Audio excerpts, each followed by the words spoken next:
मनौनी धाम में शाम को 7 बजे से लेकर 9 बजे के बीच में एक तेज रफ्तार से कार दौड़ रही थी। चलाने वाला जो दोस्त था वो कार को बड़ी स्पीड से चला रहा था, लेकिन उसका जो दूसरा दोस्त था वो उसी कार के पिछली वाली सीट पर बैठकर एक लड़की के साथ दरिंदगी कर रहा था, उसका बलात्कार कर रहा था। मनौनी धाम की ये घटना जब बाहर निकल कर आई तो इसकी बहुत सारी परतें खुल गई। पता चला कि जो लड़की पीड़ित है, जो इसका शिकार हुई, वो इकलौती लड़की नहीं है। उसकी जैसी कई ऐसी लड़कियां हैं जो इन दरिंदों का शिकार हो चुकी, लेकिन इस बार इस लड़की ने हिम्मत दिखाई और मामले को खोल के रख दी। दरअसल ये मामला बदायूं का है। बदायूं में एक लड़की होती है, नाम मैं परिवर्तित कर रहा हूं ताकि लड़की के अस्मिता पर कोई असर ना पड़े। रितु नाम की लड़की सोशल मीडिया की एडिक्टेड होती है। सोशल मीडिया यानी कि इंस्टाग्राम, फेसबुक, व्हाट्सएप, इन सब पे वो बहुत एक्टिव होती है। उसी दौरान इंस्टाग्राम पे उसे एक लड़के का मैसेज रिक्वेस्ट आता है। नाम होता है सनी कुमार, रहने वाला होता है वो मनौना धाम का। मनौना धाम का रहने वाला सनी कुमार जब रितु को रिक्वेस्ट भेजता है तो रितु एक्सेप्ट कर लेती है। दोनों की बातचीत शुरू होती है, दोनों अपना अपना परिचय बताते हैं। तो लड़की बताती है कि मैं बदायूं की हूँ और लड़का बताता है कि मैं मनौना धाम का हूँ। अब इनकी बातचीत का सिलसिला धीरे धीरे आगे बढ़ता है और ये एक दूसरे से काफी क्लोज भी आ जाते हैं। हालांकि इनका बॉयफ्रेंड और गर्लफ्रेंड वाला रिलेशनशिप स्टार्ट नहीं हुआ था, दोनों अभी दोस्त ही थे। दोनों में अक्सर जो सनी होता है वो लड़की को प्रपोज करने की कोशिश करता है, बार बार उसे अपनी तरफ अट्रैक्ट करने की कोशिश करता है, फ्लर्टिंग भी करता है, लेकिन रितु की तरफ से कोई खास रिस्पॉन्स नहीं था। हालांकि रितु खुश जरूर थी सनी से, उसके साथ उसको वो रिश्ता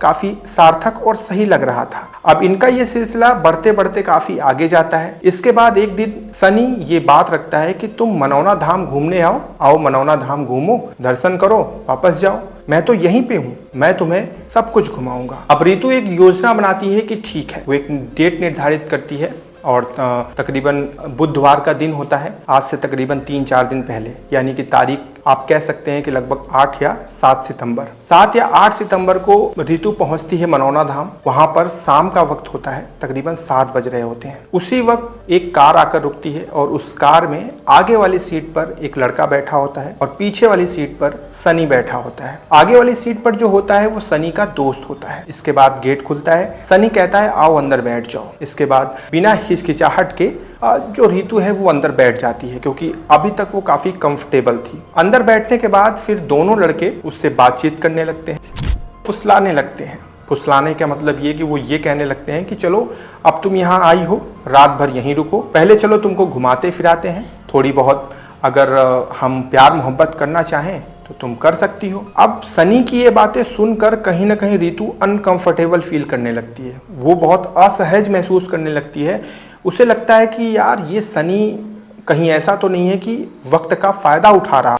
वो सनी का विरोध करती है, कहती है कि नहीं, मुझे नहीं जाना है, मुझे गाड़ी से बाहर निकाल दो, मैं वापस चली जा रही हूँ, क्योंकि तुम्हारे इरादे मुझे सही नहीं लग रहे हैं। सनी फिर से बहलाना फुसलाना शुरू करता है, लेकिन सनी एक चीज समझ जाता है कि रितु इतने आसानी से नहीं मानने वाली और सनी वक्त जाया नहीं करना चाहता था। इसलिए वो अपने दोस्त को बोलता है कि तुम कार चलाओ, आगे हम देख लेंगे। जो उसका दोस्त कार चला रहा होता है वो भी कहता है तू फिक्र मत कर, तू अपना काम कर और सब मैं संभाल लूंगा। अब जब कार चलने लगती है तो रितु को समझ में आने लगता है कि वो ट्रैप हो गई है, वो फंस गई है।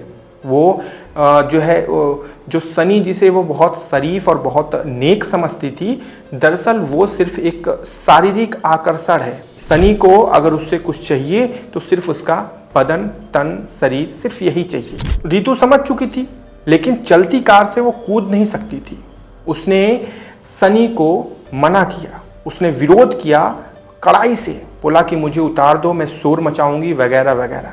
जब रितु ये सब बोलने लगी तो कार की स्पीड और तेज हो गई। अब रितु के पास विकल्प नहीं था कि वो गेट खोल के बाहर कूद जाए, और इसी मौके का फायदा उठाकर सनी उसके साथ बदतमीजी करना शुरू कर देता है। बदतमीजी की सारी सीमाएं पार करते हुए उस चलती कार में वो दरिंदगी करता है, उस रितु के साथ वो बलात्कार करता है।